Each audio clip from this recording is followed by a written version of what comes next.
मंगलमय मंगल करण निवीत राघवे ज्ञान।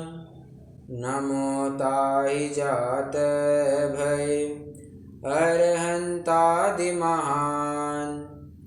करि मंगल करि हो महा ग्रंथ करन को काज।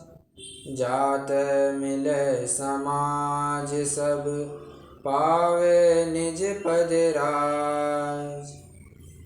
इस भव तरु का मूल इक जानहु मिथ्या भाव। ताको करि निर्मूल अब करिए मोक्ष उपाय।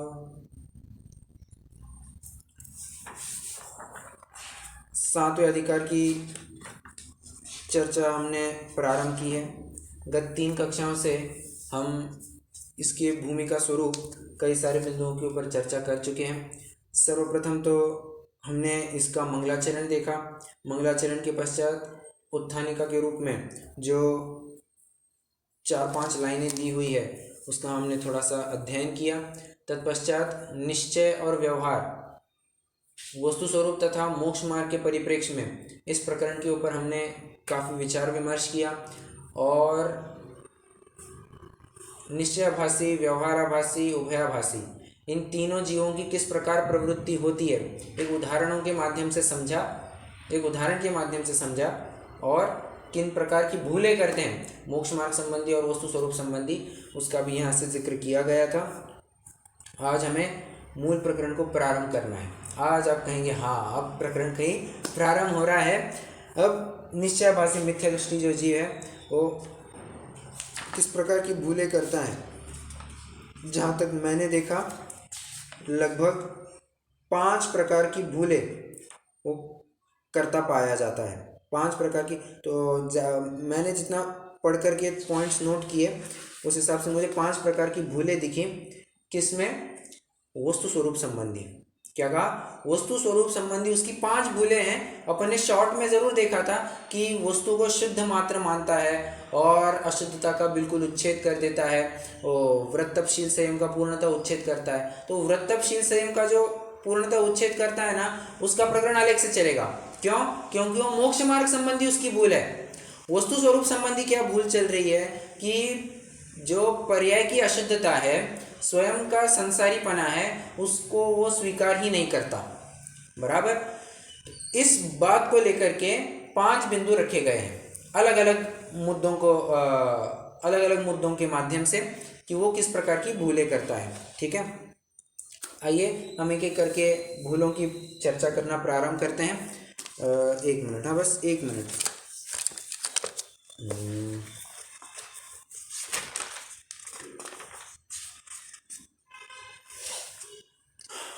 हाँ जी, तो अब ये निश्चयाभासी जो पहली भूल करता है, स्वयं को सिद्ध समान मानता है। पहली भूल क्या करता है? मैं चाहूँगा इसकी आपको प्रॉपर नोट होनी चाहिए। आप प्रॉपर इसको नोट करते जाइएगा, ठीक है। और कुछ भी छूट जाता है आप पूछ सकते हैं, नहीं पूछ पाते हैं तो जब रिकॉर्डिंग अपलोड किया जाएगा वहाँ से तो आप लिख करके ही लेंगे, क्योंकि मैं सच में कह रहा हूँ ये बहुत बहुत बहुत ही महत्वपूर्ण अधिकार है।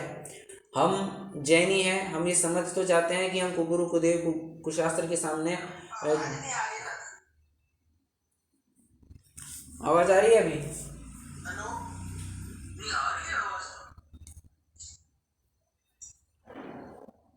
कुमकुम जी आपके यहाँ पर फिर दिक्कत होगी, डॉक्टर साहब को तो आ रही है बराबर, शशि जी को भी आ रही है। ठीक है कुमकुम जी, आपको थोड़ा, आपके यहाँ पर नेटवर्क थोड़ा वीक होगा। हाँ जी, तो मैं ये कह रहा था कि ये बहुत महत्वपूर्ण अधिकार है। हम जैनी होकर के ये समझ तो जाते हैं कि कुदेव कुगुरु कुशास्त्र के सामने झुकेंगे नहीं, सर कटा सकते हैं लेकिन सर झुका सकते नहीं। 5वें अधिकार की भूल होने की संभावना बहुत ही कम है। तो मिथ्या दृष्टि होने के नाते कौन सी भूल रहेगी? या तो निश्चयाभासी, या व्यवहाराभासी, या उभयाभासी। इन तीनों में ही कहीं ना कहीं अपनी भूल छिपी हुई होगी। इसलिए अपने मिथ्यात्व को उखाड़ फेंकने के लिए हमें इतना उद्यम तो करना ही पड़ेगा कि इस अधिकार को बहुत अच्छे से समझा जाए, और इनमें से कहीं अपनी भूल हो तो उसको भी, उससे भी निवृत्त होने का यत्न किया जाए। ठीक है। अब ये सबसे पहली भूल क्या करता है? पहली भूल करता है, आप हेडिंग वगैरह सब देंगे, अब ये मैं बोलूँगा नहीं अलग से, हेडिंग वगैरह सब देंगे। लिखेंगे निश्चयाभासी मिथ्या दृष्टि हेडिंग, उसके बाद रोमन नंबर ए डाल दीजिए। रोमन नंबर तो ए तो होता नहीं है, पॉइंट नंबर ए डालिए, पॉइंट नंबर ए, वस्तु स्वरूप संबंधी भूलें, वस्तु स्वरूप संबंधी भूलें, और उसमें पॉइंट नंबर 1 लिखिए, स्वयं को सिद्ध समान मानता है, स्वयं को सिद्ध समान मानता है।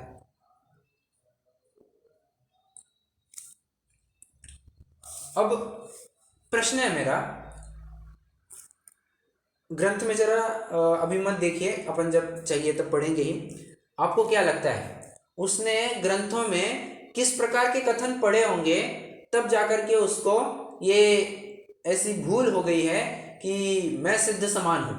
अच्छा मुझे बताइए, क्या स्वयं को सिद्ध समान मानना योग्य है या अयोग्य है? पहले तो मुझे ये बताइए, एकदम जनरल क्वेश्चन है, इसमें दांव पेच कुछ मत लगाइए, जनरल क्वेश्चन है, स्वयं को सिद्ध समान मानना गलत है या योग्य है?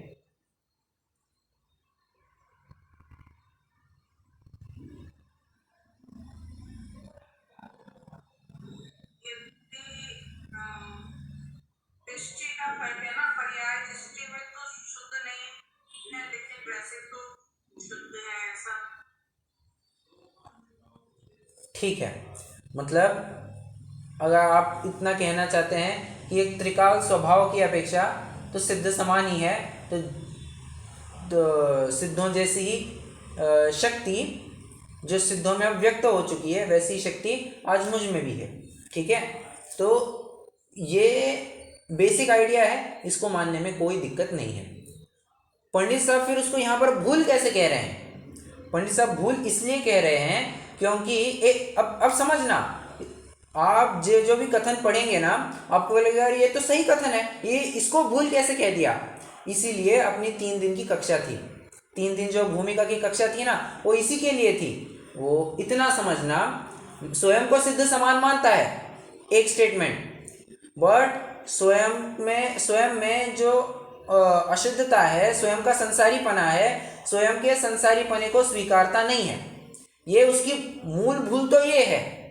मूल भूल तो क्या है? स्वयं को संसारी नहीं मानता है, स्वयं का संसारीपना स्वीकार नहीं करता है, और मैं सिद्ध समान हूँ, मैं सिद्ध समान हूँ इतना कह रहा है, तो मूल स्टेटमेंट रख दिया मैं सिद्ध समान हूँ। ठीक है, भूल का प्रदर्शन अलग शब्दों में किया जा रहा है, वास्तविक भूल उसके पीछे की अपन पहले ही कर चुके हैं। वो मूल भूल क्या कर रहा है समझ में आ रहा है? अब जहां पर भी अपन आगे के बिंदुओं की चर्चा करेंगे, आपको लगेगा यार ये तो सही बात है, जैसे आगे कहेंगे कि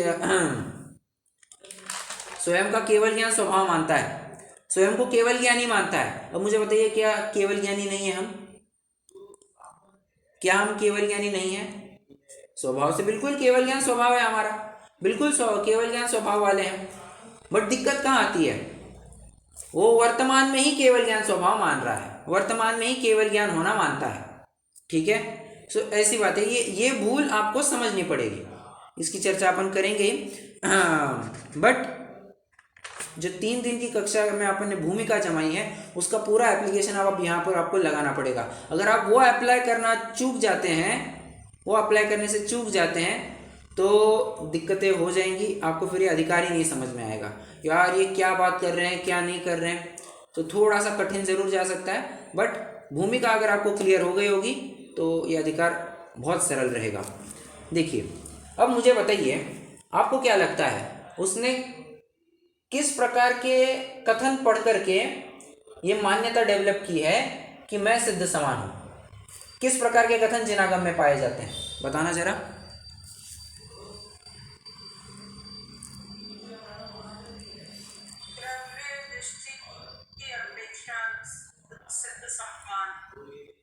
नहीं, अगर वो द्रव्य दृष्टि की अपेक्षा सिद्ध समान ऐसा कहता तब तो उसको निश्चयाभास होता ही नहीं। क्यों? उसको नए विवक्षा का बराबर ज्ञान हो जाता, जबकि ये एकांत मिथ्या दृष्टि है साहब, ये एकांत ही है। जैसे मैं आपको एक एग्जाम्पल देता हूँ, सिद्ध समान सदा पद मेरो, सिद्ध समान सदा पद मेरो, ये अच्छा, मैं सिद्ध समान मेरा पद है, ओके। ये ऐसी एक भूल कर, ये कथन उसने एक पढ़ा, ये कथन उसने पढ़ा। और किस प्रकार के कथन पढ़े होंगे?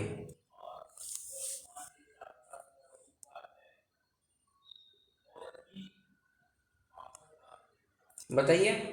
चलो मैं बताता हूं। अप्पा सो परम अप्पा, इसका क्या मतलब है? इसका क्या मतलब है? अप्पा सो परम अप्पा,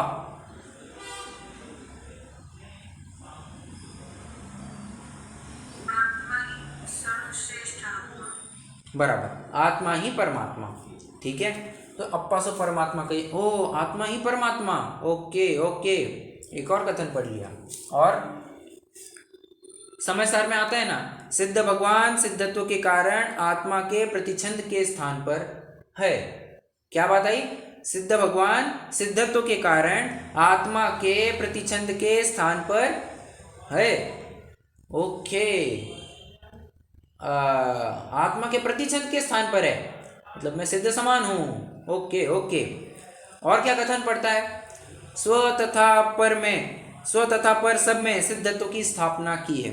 आचार्य अमृतचंद्र देव ने लिखा, स्व तथा पर में, तो स्व तथा पर सब में सिद्धत्व की स्थापना की है। अच्छा, मुझ में भी सिद्धत्व की स्थापना की है, ओके ओके, वाह मजा आ गया, मैं तो सिद्ध हूं, मैं तो सिद्ध हूं। इस प्रकार से उसने ये मान्यता डेवलप कर ली। क्या, कैसी मान्यता डेवलप कर ली? कैसी भूल डेवलप कर ली?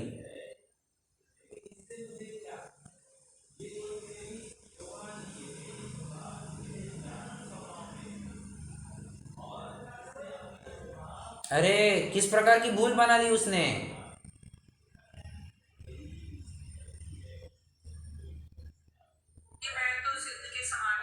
बराबर। मैं सिद्ध समान शुद्ध हूं ऐसा मत बोलो, क्योंकि मैं शुद्ध हूं ये अगला पॉइंट है अपना। मैं सिद्ध समान हूं, बस इतना कहिए, ठीक है। थोड़ा स्पेसिफिक रहना होगा आपको इसमें। पॉइंट नंबर 1 है, मैं स्वयं को सिद्ध समान मानता है, ठीक है, स्वयं को सिद्ध समान मानता है, ओके। अब इसका खंडन किस प्रकार करते हैं पंडित साहब, वो देखना। मुझे बताइए, राजा है और रंक है, ठीक है, राजा है और रंक है, क्या मनुष्य पने की अपेक्षा समान है या असमान है?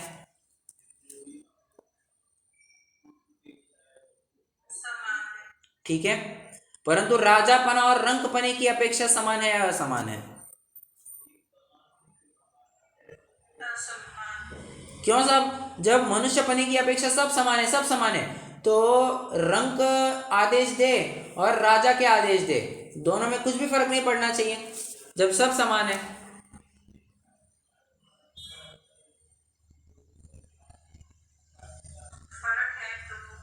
कैसे? कैसे? मैं जानता हूं, बट कैसे, आप थोड़ा एक्सप्लेन कर कीजिए, मैं वो चाहता हूं।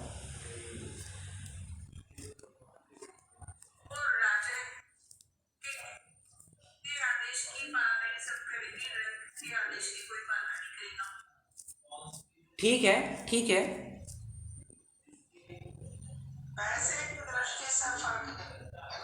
क्या?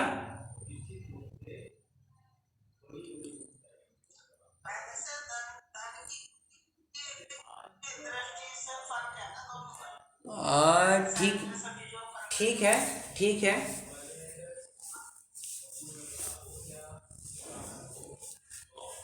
मुझे बताइए, अगर कोई गरीब भिखारी स्वयं को और राजा को समान मानते हुए यदि राज सिंहासन पर जाकर के बैठने लग जाए तो चलेगा क्या? अरे नहीं चलेगा। भले ही तुम मनुष्य पने की अपेक्षा समान हो, तुम्हारा ओहदा अलग अलग है। अरे यहाँ तक कि राजकुमार भी सिंहासन पर जाकर के बैठे, हो सकता है राजा को वो ना सुहाए। क्यों? राजा को अपना स्टेटस मेंटेन करना होता है साहब, अपनी गरिमा बनाए रखनी होती है। वो ऐसा किसी को भी थोड़ी ना सिंहासन पर बैठने देगा, बराबर है। तो राजापना और रंकपने की अपेक्षा से बड़ा अंतर है, दोनों में बड़ा अंतर है। इसलिए रंक की आज्ञा का कोई पालन नहीं करेगा, राजा की आज्ञा का सभी जन पालन करेंगे। उसी प्रकार सिद्धों में और संसारी में लगाना। मुझे बताइए, सिद्ध और संसारी क्या स्वभाव अपेक्षा दोनों सेम है? जितने अनंत गुण मुझ में है, क्या उतने अनंत गुण उनमें नहीं है?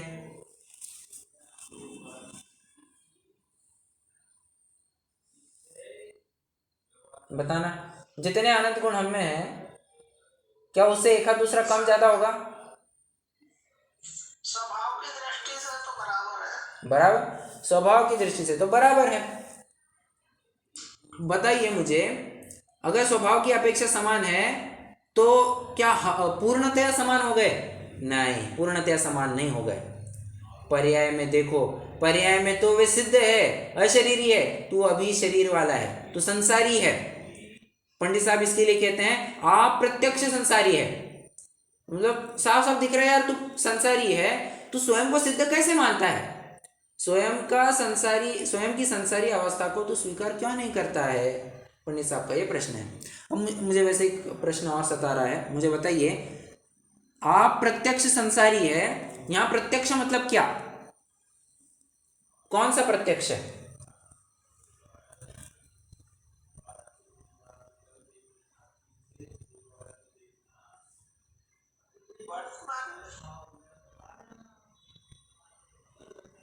ठीक है, वर्तमान।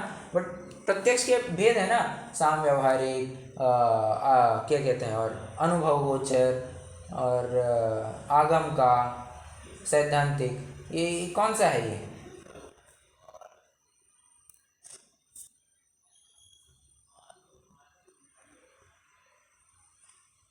ये साम व्यवहारिक प्रत्यक्ष है। मैंने आपको थोड़ी हिंट भी दी थी। साफ साफ हम अपनी आंखों से देख रहे हैं, साफ साफ देख पा रहे हैं कि तू तो संसारी है, तो स्वयं को सिद्ध कैसे मान रहा है? ये इसी को पंडित साहब आप प्रत्यक्ष संसारी, मतलब साफ साफ देख सकते हैं हम कि तू संसारी है। सिद्ध होता तो यहाँ पर होता ही नहीं ना, स्वभाव की अपेक्षा होगा। मुझे बताइए, मोदी जी वोट करने जाएंगे और कोई गरीब भिखारी वोट करने जाएगा, दोनों की वोट की कितनी वैल्यू होगी? 1 या 10?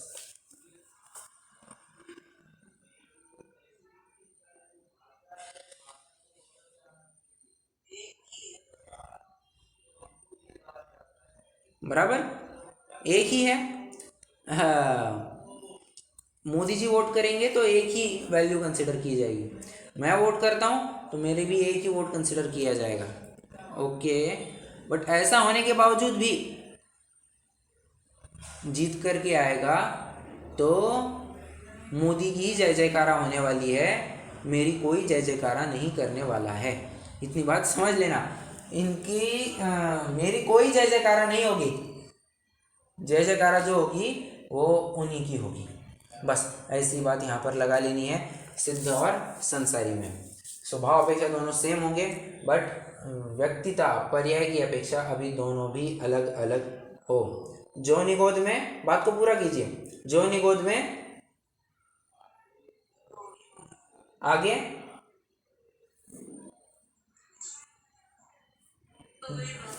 परफेक्ट, सो ही मोक्ष मंझार।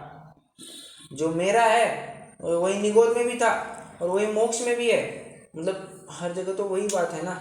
ठीक है, तो ये भी एक समझने लायक बात है। आइए, कितने जनों को पहला पॉइंट समझ में आ गया? नहीं समझ में आया हो, आप बेझिझक मुझे बता सकते हैं कि कहाँ गलती हो रही है, मेरी निरूपण में कहीं गलती हो रही है या और कुछ बात है, तो वो बता सकते हैं। समझ में आ गया? कुमकुम जी, डॉक्टर साहब?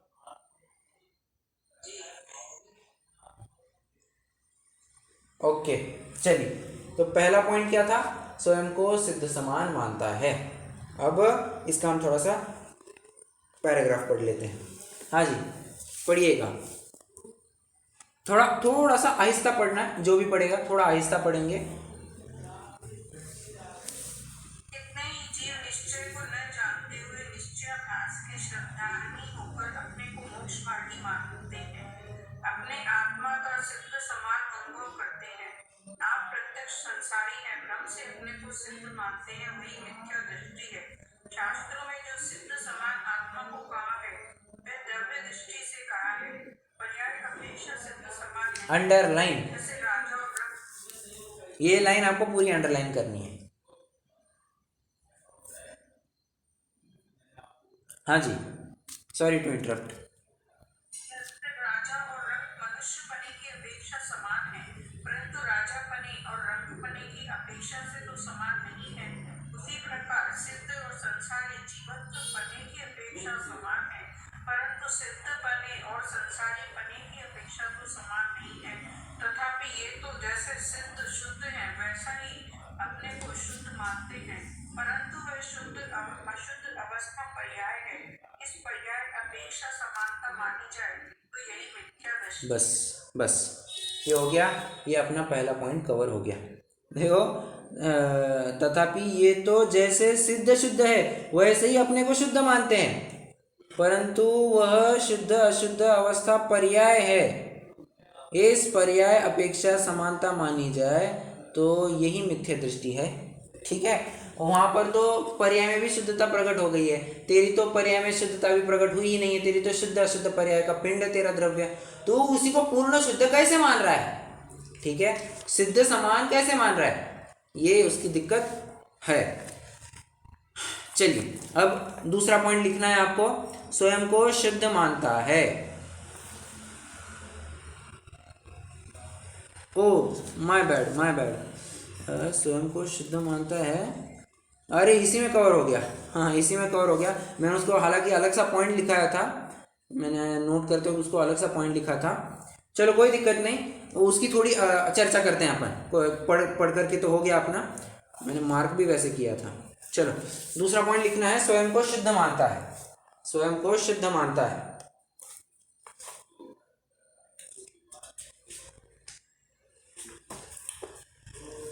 अब मुझे बताइए, उसने ग्रंथ का आधार क्या कौन सा देखा होगा? मैं शुद्ध हूं ऐसे कथन के लिए उसने ग्रंथ में क्या लाइन पढ़ी होगी, किस प्रकार की लाइनें पढ़ी होगी? कोई गाथा, कोई छंद है आपके ज्ञान में? परफेक्ट, बहुत बढ़िया। अहमेको खलु शुद्धो दंसननाणमयो सदारुवी णव्यथिमज्ज किंचिवी अन्नम परमाणु में तंपी। आगे बात वहां पर, अहमेको खलु शुद्धो, मैं शुद्ध हूं, Indeed I am clean, I am true, मैं तो शुद्ध ही हूं। ये हो गई समय सार की 38वीं गाथा, पॉइंट नंबर 1। पॉइंट नंबर 2, लगभग आप 73वीं गाथा पढ़ेंगे समय सार की। ये समय सार है सबके पास, मैंने आपको कहा था लेकर के बैठने के लिए। समय सार होगा तो साथ में रखिएगा ज़रूर, जब लगेगा तो मैं आपको ज़रूर उसमें से पन्ने पलटा करके वो प्रकरण भी पढ़वाऊँगा। तो 73वीं गाथा क्या है? 73वीं गाथा भी यही है, अहमेको खलु शुद्धो निम्ममो रागदंसन समग्गो तम मिठिदो तच्चित्तो सव्वे देखयम नेमी। ठीक है, आगे वहां पर भी बात, अहमेको खलु शुद्धो, वहां पर भी वही बात आती है, मैं निराग हूँ, निम्मम हो, निर्मोह हूँ, निर्मम हूँ, ये सब बातें वहां पर भी आ रही है। ये दूसरा आधार दिया। एक और आधार देता हूं मैं, एक और आधार देता हूं, समय सार की 187वीं गाथा, 187वीं गाथा देखना, शुद्धम तु वियाणंतो शुद्धम चेवप्पयम लहदि जीवो जानंतो दु अशुद्धम अशुद्धमेवप्पयम लहदि। वो ये इसका अर्थ क्या है? जो शुद्ध देखे आत्म को वह शुद्धता को प्राप्त हो, अविशुद्ध देखे आत्म को अविशुद्धता को प्राप्त हो। अरे बात, जो स्वयं को शुद्ध देखता है वो शुद्धता को प्राप्त करता है। ओ क्या बढ़िया बात है, क्या बढ़िया बात है, मैं तो स्वयं को शुद्ध देखूंगा, शुद्ध मानूंगा, शुद्ध समझूंगा, और इस भ्रम पूर्वक वो पर्याय में भी स्वयं को शुद्ध मान बैठा है। देखो मैं आपको बार बार वो रिपीट करवा के दे रहा हूं, क्या कि स्वयं को शुद्ध तो मान तो रहा है बट स्वयं को पर्याय में शुद्ध मान रहा है। ये ही उसकी भूल है, द्रव्यगत जो अशुद्धता है उसको स्वीकार ही नहीं करता। ओके, तो इसमें आप इतना ही पॉइंट लिख सकते हैं। इसका खंडन किस प्रकार किया, द्रव्य अपेक्षा तो शुद्ध है, पर्याय में अभी भी अशुद्धता विद्यमान है। द्रव्य अपेक्षा तो शुद्ध है, पर्याय में तो अभी भी अशुद्धता विद्यमान है।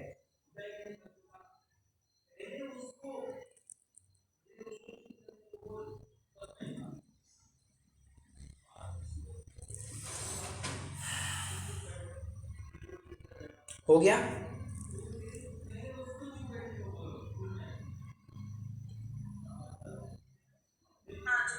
सबका हो गया?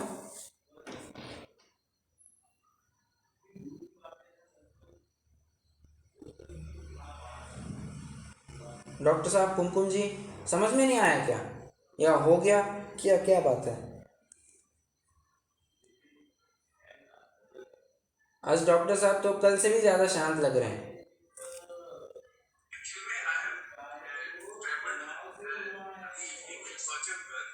अच्छा, ओके ओके ओके ओके, अच्छा। नहीं नहीं नहीं, अभी तो दूसरा पॉइंट भी अपना हो गया। नहीं नहीं नहीं नहीं, ये दूसरा पॉइंट हो गया अपना, स्वयं को शुद्ध मानता है, ये अपन ने दूसरा पॉइंट बनाया था। तो द्रव्य अपेक्षा शुद्ध है, पर्याय में तो अभी भी अशुद्धता विद्यमान है, ये अपन ने दूसरे पॉइंट का उत्तर लिखा था। पहला पॉइंट तो ये था अपना, स्वयं को सिद्ध समान मानता है।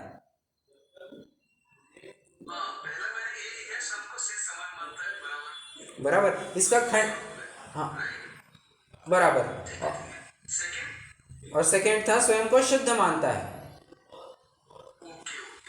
ठीक है, पहले वाले का खंडन कैसे किया, आप प्रत्यक्ष संसारी है, या ऐसा कहकर के उसका खंडन कर दिया, साफ साफ देख रहे भाई तू संसारी है, तो क्या अलग बात है। ठीक है ना, चलिए ये 2 पॉइंट अपने हो गए।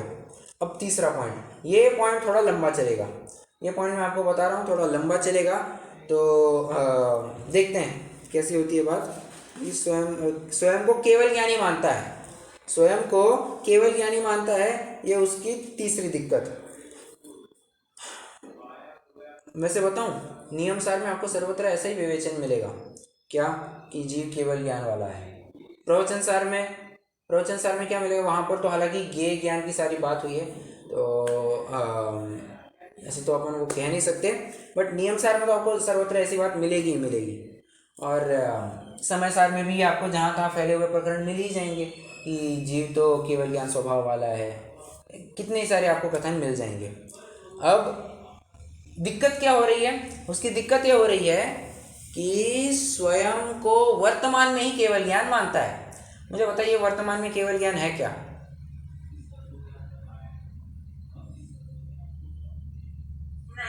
नहीं है। तो खंडन का पहला ही पॉइंट लिखिए, वर्तमान में केवल ज्ञान नहीं है। लिखिए, वर्तमान में केवल ज्ञान नहीं है, वर्तमान पर्याय में केवल ज्ञान नहीं है, ऐसा लिखिए।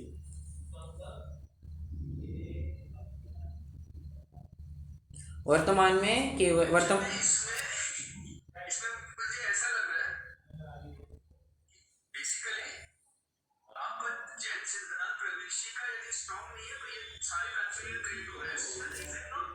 जैन सिद्धांत प्रवेशिका तो है ही, प्लस मैंने आपको कहा था आपको नयों का ज्ञान बराबर होना चाहिए। नयों का ज्ञान नहीं होगा, आप घूमते रहेंगे इस अधिकार में, बहुत घूमेंगे, क्योंकि मैंने बताया ना, पंडित साहब ने शुरुआत ही कहाँ से की है, शुरुआत ही इससे की है कि निश्चय व्यवहार का स्वरूप न जानते हुए अन्यथा प्रवर्तित है। मतलब इसके लिए हमको निश्चय व्यवहार अच्छे से समझना पड़ेगा, इसमें निश्चय व्यवहार का ही पूरा खेल रहेगा, पूरा खेल उसी का रहेगा। जिसको समझ में आ गया, जिसको अपन को अपना वो दूसरे दिन का चार्ट समझ में आ गया, रट्टा हो गया है, उसको दिक्कत नहीं आएगी। जिसको नहीं याद होगा थोड़ी समस्या आएगी, चलो समस्या तब भी नहीं आएगी, क्यों? अगर निश्चय व्यवहार का ज्ञान बराबर से होगा तो। जो 8 नयों का ज्ञान अपन ने देखा है, असद्भूत नय, सद्भूत नय आदि आदि, तो उसका अगर बराबर से ज्ञान होगा तब भी कोई दिक्कत नहीं आनी है। बट अगर कुछ भी नहीं है तब तो बहुत दिक्कत आएगी, घूमता रहेगा, सातवें अधिकार में घूमता, अरे ये कैसे कह दिया, आत्मा को शुद्ध मानते हैं, उसको गलत कह दिया। मैं आपको एक बात बताता हूँ, आगे चल करके तो पंडित साहब और कठिन बात कहने वाले हैं, शायद आपको भी हजम होने के लिए थोड़ा मैं समय देना चाहता हूँ। पूरा आगे का प्रकरण है, ये लगेगा 2-3 दिन भी और लग सकते हैं, मैं नहीं जानता, टाइम लगेगा इसके लिए।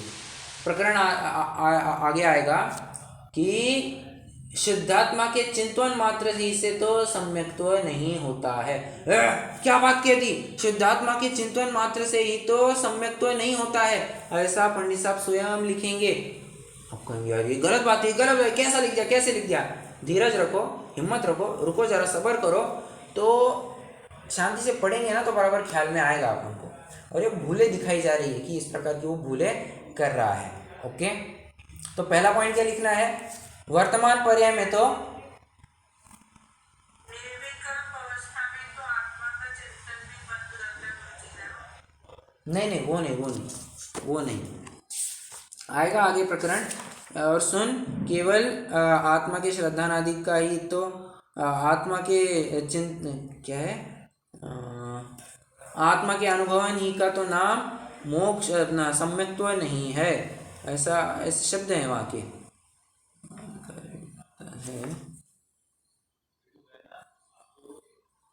हाँ, पेज 198 पर आ जाइए, आपको 2 मिनट के लिए दिखा देता हूँ।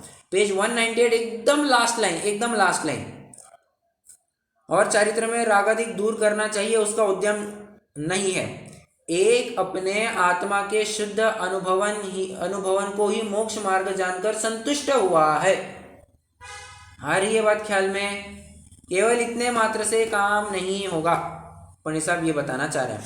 तो आपको भी थोड़े हजम हो इसलिए मैं कह रहा हूँ, नए विवक्षा का अगर ज्ञान होगा तो बराबर से बात पल्ले पड़ेगी, नहीं घूमते रहेंगे। 198 एकदम लास्ट लाइन, 199 फर्स्ट लाइन।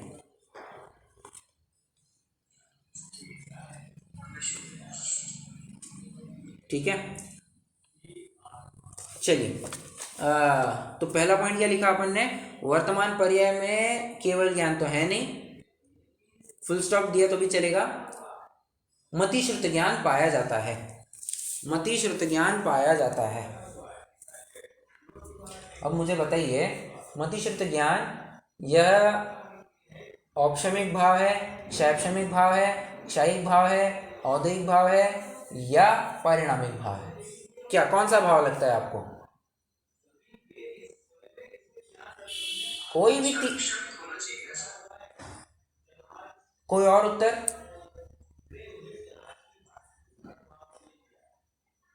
सबके लिए वार्निंग है। हवा में ऐसे ही तीर मत चलाना, ये लगा कि ये लगा दिया, नहीं, शांति से विचार कीजिए। नहीं डॉक्टर साहब, आपका उत्तर बिल्कुल सही है, 100% करेक्ट, कि एक शैक्षणिक भाव है। ठीक है, तो शैक्षणिक भाव है। और मुझे बताइए, करेक्ट, परफेक्ट, ये यहाँ पर वेरिएशन पाया जाता है, तो कम ज़्यादा होने की अपेक्षा से मति शुद्ध ज्ञान शैक्षणिक भाव क्या लगे, ये लॉजिक भी ध्यान रखने के लिए बहुत अच्छा लॉजिक है। Good point. अब मुझे बताइए, केवल ज्ञान ये कौन सा भाव है? 5 भाव में से ये कौन सा भाव है? केवल ज्ञान की बात कर रहा हूं मैं, केवल ज्ञान की बात कर रहा हूं।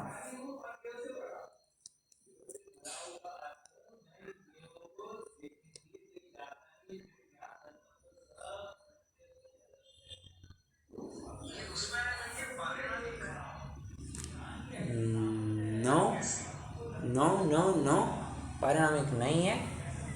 मैं इसलिए कह रहा हूं, ये केवल ज्ञान की बात कर रहा हूं मैं, केवल ज्ञान स्वभाव की नहीं बात कर रहा हूं मैं। केवल ज्ञान, मुझे बताइए, केवल ज्ञान यह पर्याय है या द्रव्य है?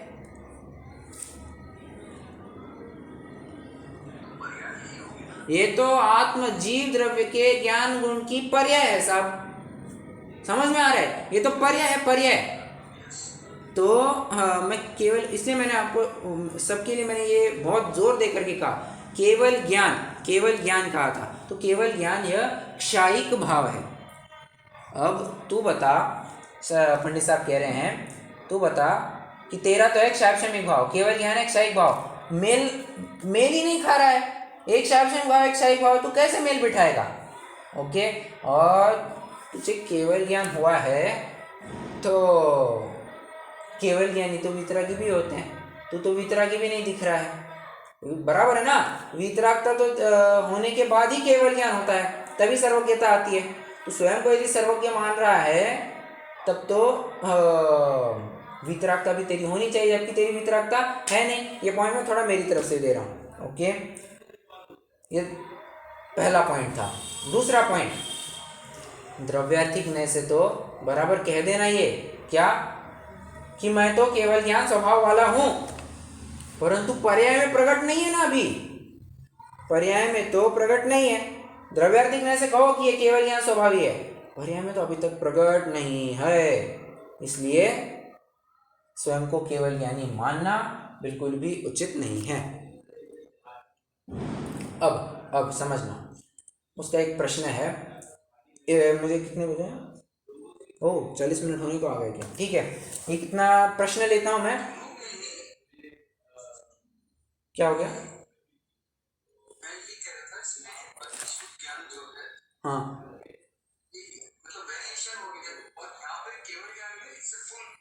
बराबर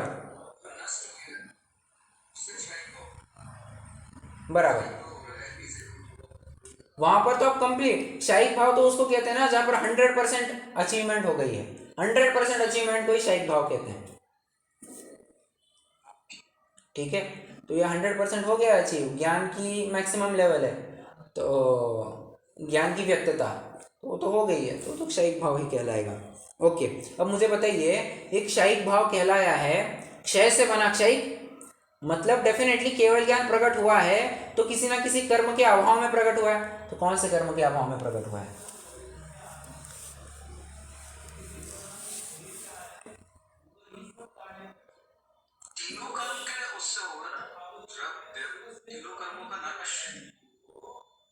मुझे अभी केवल ज्ञान मात्र की बताइए, केवल ज्ञान अगर प्रकट करना होगा तो कौन से कर्म का अभाव होना आवश्यक है? ज्ञानावरण, ये तो जनरल क्वेश्चन है, जनरल आंसर हो गया। नहीं, अरे मैं कह रहा हूँ ना, ज्ञानावरण ये जनरल, क्या? No no no no no no no साहब, मैं फिर से प्रश्न मेरा अच्छे से सुनिए। केवल ज्ञान, इतने मात्र के मैं प्रश्न पूछ रहा हूँ। केवल ज्ञान अगर प्रकट होना होगा तो कौन से कर्म, एक ही कर्म का नाम है ना, वो कौन से कर्म का अभाव होना आवश्यक है?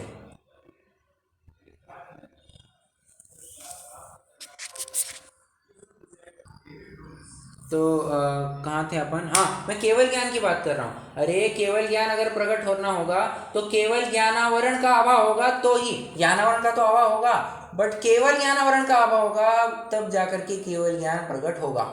ओके, सामने वाले का प्रश्न है, नहीं साहब, केवल ज्ञानावरण कहा मतलब ये तो कर्मों की बात हो गई क्या, कि पहले केवल ज्ञान था, उसके ऊपर बाद में आवरण आ गया। आवरण क्या करता है? ढकने का काम करता है। पंडित साहब कह रहे हैं पहले केवल ज्ञान था, बाद में ढका, ऐसा नहीं है, ये तो अनादि से कभी प्रकट ही नहीं होने दे रहा है, उसकी अपेक्षा से केवल ज्ञान आवरण कहा, ये प्रकट ही नहीं होने दे रहा है। ओके, क्योंकि अगर केवल ज्ञान होता तब तो वज्रपटल जैसे जैसे, चलो समझना, उदाहरण दे रहा है वो, इसके लिए वो उदाहरण ये दे रहा है कि जिस प्रकार सूर्य है, अब मुझे बताइए, जिस समय में एकदम काले बादल छाए रहते हैं उस समय में सूरज होता है या नहीं होता है?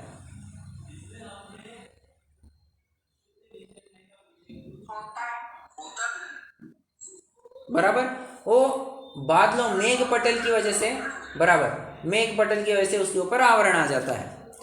अब वो ये लॉजिक यहां पर लगाना चाह रहा है, वो कह रहा है कि नहीं साहब ऐसा तो नहीं होता है, क्या कि हाँ, वो तो बस इतनी बात कह रहा है कि ऊपर से आवरण डाल दिया है, अंदर में है केवल ज्ञान, ऊपर से आवरण आ गया है। पंडित साहब कह रहे हैं कि अभी तक प्रकट नहीं होने दिया, यही उसका आवरण है। अनुजीवी गुणों की परिभाषा क्या है? जो जीव के घाती कर्मों की परिभाषा क्या है? जो जीव के अनुजीवी गुणों को घाते उसी को घाती कर्म कहते हैं। ठीक है, तो साफ साफ बात ख्याल में आ रही है कि ये तो अभी तक प्रकट ही नहीं होने दिया है। और वो जो उदाहरण है ना मेघपटल का, वो एक देश लगाना हो तो स्थूल उदाहरण है। यहाँ पर तो केवल ज्ञान में अगर वज्रपटल भी आड़े आ जाए तो उसको लांग करके उसको लांगना नहीं पड़ता है, बट वो चाहे वहाँ की जान लेगा, चाहे उतना बड़ा वज्रपटल आड़े आ जाए वो जान करके ही रहेगा केवल ज्ञान, इतनी बड़ी ताकत है उसमें। ओके, ये समझने वाली बात है।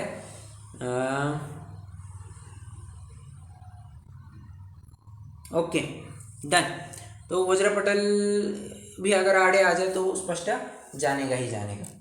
किसी को कोई प्रश्न हो तो पूछ सकते हैं, तो मैं अभी यहीं पर रुक जाऊंगा क्योंकि ये प्रकरण अपना हो गया है। ये जो प्रकरण पढ़ना है ना, ये प्रकरण पढ़ना मुझे लगता है अपन थोड़ा बाद में करेंगे तो भी चलेगा। प्रकरण थोड़ा बाद में ही करते हैं अपन, पढ़ना बाद में कल पढ़ लेंगे। बट मैं आपको जितना कह रहा हूँ मैं ये रिकॉर्डिंग वगैरह अपलोड करवा दूंगा, तो आप उसको ज़रूर सुन लीजिएगा, ठीक है। चलिए, कोई प्रश्न है किसी को?